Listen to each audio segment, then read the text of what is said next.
So as I record this today, it's January 12th. The holidays have just passed, and my social media feeds are full of examples of people losing control of their anger while traveling, mostly on airplanes. And I thought it was a great example to show you one person, really misbehaving, or actually two people misbehaving, and to talk a little bit about how to avoid this. So at the end after I show the clip, I am going to go over some tips that I think will be really helpful. So stick around for that one. But I guess without further ado, let's just jump right into the video here. And again, this is the usual disclaimer that I put out there.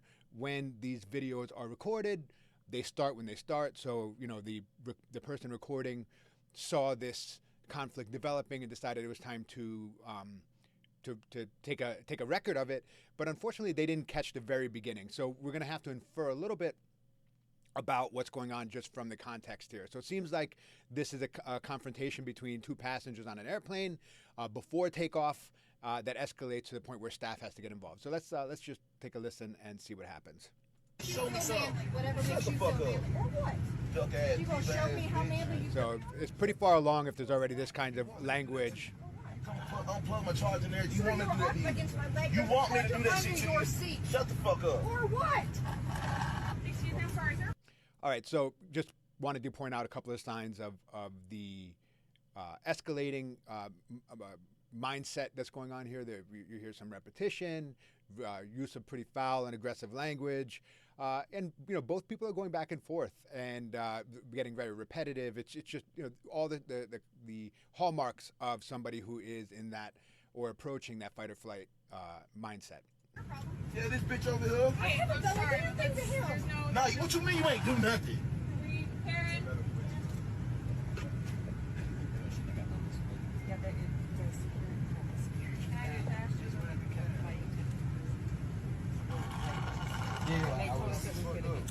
I was on a standby. Are you here? That's not even. Nah, it's not even about that. I was A little cut here, so staff is intervening. don't know those guys. What's that supposed to be? Because I'm black. That's what it is. Sir, just a second. Hold on a second. Okay, I need to get this flight out. Okay, so we need to get our stuff together here. I'm going to explain whoever is in the with the problem. What seems to be the problem? So you tell me first. She is the problem. I was sitting there right here. I came down there and had my charger plugged in right here. She came unplug my charger. And then look at it. Okay. What seems to be the problem? I asked him to get up because he wanted me to crawl across to get in my seat. So I asked him if they'd get up, but I didn't feel comfortable crawling across their legs. So they got up. She's willing to switch seats with me. I mean, is that Okay, so I just want to start out by commending the staff member. He comes in with a statement of intent, right? His first thing is, we need to get this plane off the ground. Let's figure this out. What seems to be the problem? He interviews one person who says, the guy standing up says, look, this lady keeps unplugging my charger.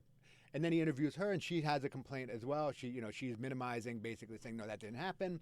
So, it's impossible to know what's actually happening. But, needless to say, each has their own version of the events in which they feel totally justified in behaving the way they behaved. Then we have this passenger here who, in a mostly self-interested move, he's trying to get going, says, look, I'll switch seats with this lady. It's not that big a deal. Let's just keep it moving. Great solution, great approach. So far, cooler heads seem to be handling the issue as best as possible. There's no problem with that arrangement. Yeah, let's get going. I mean, thank you. Thank you very much. I wish I had thought of it. Oh, I'm in your video. Oh, it's okay. I can still hear it. You called me a bitch. And you is one. And they agree to move. Totally appropriate, effective solution. But here's the thing. So the problem is solved. This guy doesn't have to sit next to this lady anymore. They are going to move. The flight attendant seems satisfied with this solution. The problem is over. But here's the issue. They're not stopping talking to each other. They're going to keep jabbering and throwing little barbs at each other because neither one wants to lose this conflict. I'm waiting for her to get in. Okay. Elegant solution. I got your fucking Shut up. Yeah. Yo, whoa. Thank you. No. Still talking. Ma'am, you 30 seconds from getting off the plane. I am not. No. I don't want to hear it. I don't want to hear it. Okay. I need to get this flight out. We're gonna have to lighten up. All right. If I hear anything else, you're coming off. It's just simple. No, ma'am. I don't want to hear it. I don't want to hear it. Okay. Go ahead, sir. Let's get out. All right. Staff member says, look, this is your last warning. You're 30 seconds from getting kicked off the plane. Shut up. Like, how much more clear can we be, right? And what is the point of continuing at this point? Like, we'll come back to that in a second, but let's just finish up this video. Both these people right And I now. guess this was too much for them because, as we see now, they're both being escorted off the plane. This phone's right here. That's charged. Okay. So, look, flying is stressful, right? Like you have to deal with a lot of people, and it's just not comfortable. There's a lot of factors that come into what can increase your arousal level, which we're going to talk about in a second. But you know what just happened here was they had an argument over a phone charger that resulted in both of them having their lives pretty significantly disrupted. I don't know where these people were traveling to, whether it was to go home, whether a business trip or a vacation, but that itinerary is toast now, right? Just because neither one could act like a grown-up. Now, let's talk a little bit about how this can be avoided, okay? So we have to keep in mind that as we get more and more stressed out, as our arousal level increases, we make poorer and poorer decisions. Our field of view gets more and more narrow, and we become incapable of zooming out and seeing what is the cost of these choices to me, right? So we have situations like this where people will bicker over small things that can, in extreme cases, end up with you being incapable of flying anymore, right? So you know, let's say this guy couldn't charge his phone, and his phone died during the course of the flight. All right, inconvenient, unpleasant, not great for sure. How does it compare to what actually happened? What actually happened is he just got kicked off a flight. I didn't see anything that would make me think that he would be charged in any way, like nothing criminal happened here. But this is going to be something that may inhibit him from booking flights on this airline in the future. You know, I don't know what kind of records they keep about people and their behavior. Same thing for the woman involved. Neither of these people wanted this to happen. And, you know, there are lots of things that could have been done to avoid this. So let's go over that. Look, we have to be really realistic about what it's like to travel these days. Airlines overbook their flights. Flights are often delayed. These airplanes don't seem to be well maintained anymore. There was just a story in the news about a panel flying off a plane in flight, resulting in the flight having to land with a basically hole in it. So it's not, we have to be really accurate in our expectations about what it is to fly, okay? So step one is kind of more personal. Know yourself, right? What kind of a person are you? Are you a person that is really easygoing and just kind of goes with the flows and nothing really bothers you? Okay, then maybe the rest of these tips don't apply to you. You know, just kind of go have your flight and roll with it, and that's not that big a deal for you.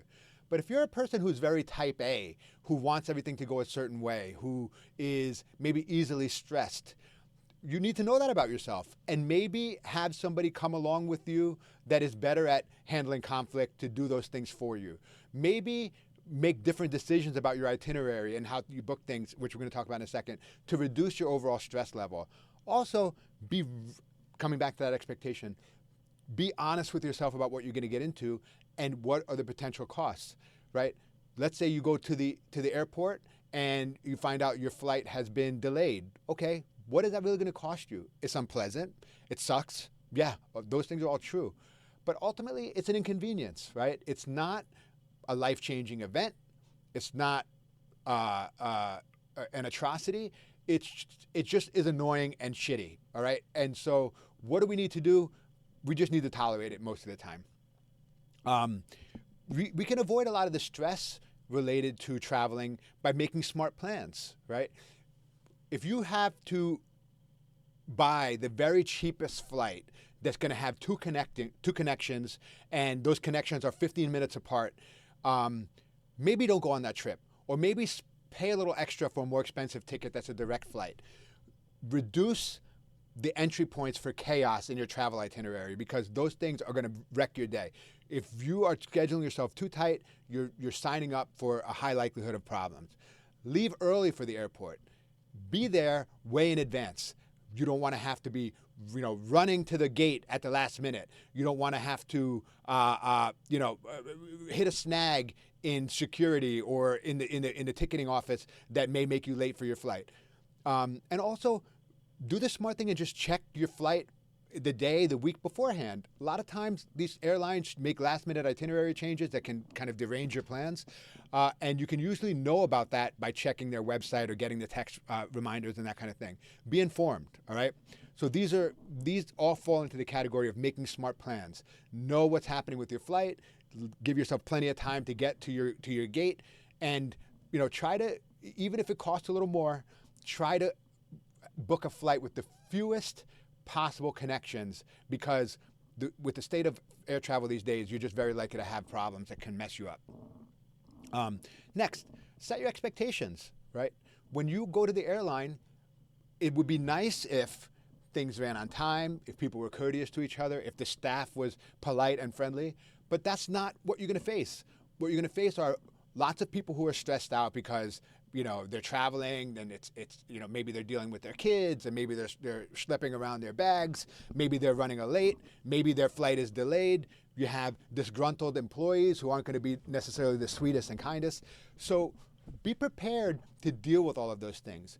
If those things are impossible for you to deal with, maybe you shouldn't fly, okay? However, if you set your expectations, you won't be shocked when you see that. You may even be pleasantly surprised when people are much nicer than your worst fantasy tells you it will be.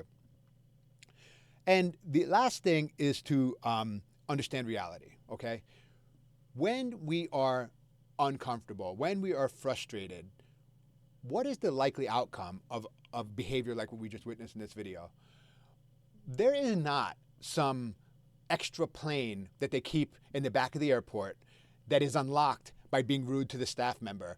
So if you're just rude enough to the staff member, they'll let you fly. No, the outcome is either your flight is going to be late and crappy, which it probably is, or you're going to get kicked off the flight. You're either going to fly poorly or not fly at all, right? There's no scenario where losing control of your behavior results in a more pleasant flying experience. So we have to keep that in mind. Before you leave for the airport, remind yourself that. The frontline employees that I'm going to be dealing with have very little power to change my flying experience. Many of these decisions are kind of systemic, the way airlines run their flight itineraries and schedules that these employees have nothing to do. Many of these problems are about airplane maintenance, which again happens at the executive level. Those decisions happen at the executive level. These are just schmucks like you and me who are just trying to get paid and survive another day at their job. And it is your frustration, your entitlement don't make their lives any easier, and make them very likely to not want to help you and maybe even to punish you. So for your own benefit, really remind yourself of that and just kind of be very zen about it. Whatever happens, happens. Hopefully we'll fly and we'll get to where we want to get and it'll be a pleasant experience. And if not, that's okay too. We'll figure it out, okay? Those changes in mindset and that little bit of change in planning will go a long way towards reducing your likelihood of losing your mind when you're in the airport. Again, flying is a stressful experience. It's not pleasant a lot of times. It's uncomfortable. These seats are getting smaller and smaller, and they're getting more and more expensive. We have to be really smart about how we spend our money. Some extra costs are worth it. Spending the extra money for the direct flight, if it means reducing the likelihood of your flight getting messed up, might be worthwhile if it's an extra, a reasonable amount of money. What I can tell you is that these people didn't save any money, right? They lost their flight. It's probably screwing up their hotel reservations and everything else. These folks are going to come out pretty banged up financially because of this. And this could all have been avoided by simply just not being annoyed about a charger. But again, this is what happens. Is that as we get more and more agitated, I have no idea what happened to either of these people, but maybe this guy barely made it to the gate. Maybe this woman is flying for an unpleasant reason, which is already emotional, and and just not in a rational mind. And either of these people could have avoided this problem. In fact, even in the process of the conflict, the passenger behind was like, look, I'll switch seats with you, no issue. And they just couldn't stop talking shit to each other. And that's what got them kicked off. So sometimes it's okay to let somebody else have the last word. You know, keep your goals in mind. Her goal, both of their goals was to arrive at their destination safe and on, in a reasonable amount of time. Both of those goals were completely undermined by this like momentary issue around rudeness or respect or whatever it was for those folks. Keep these things in mind as we travel. Spring break is coming up for a lot of us. We have kids that are going to be out of school, or you're traveling yourself. Make your itinerary in a way that is the least likely to produce stress for you. You will be thankful for it. And if you encounter a rude passenger, you do not need to engage with it. You can ask the flight attendant to move you if possible. You can just tolerate it. In the long run, you'll be better off. All right. Thank you, everybody, for your attention. Come and visit me at njaangermanagement.com. If you're in the New Jersey state and you're looking for counseling or you're looking for anger management specific training, give me a call or reach out to me on my website, njaangermanagement.com. Please like, subscribe, and share to this video. And thank you so much.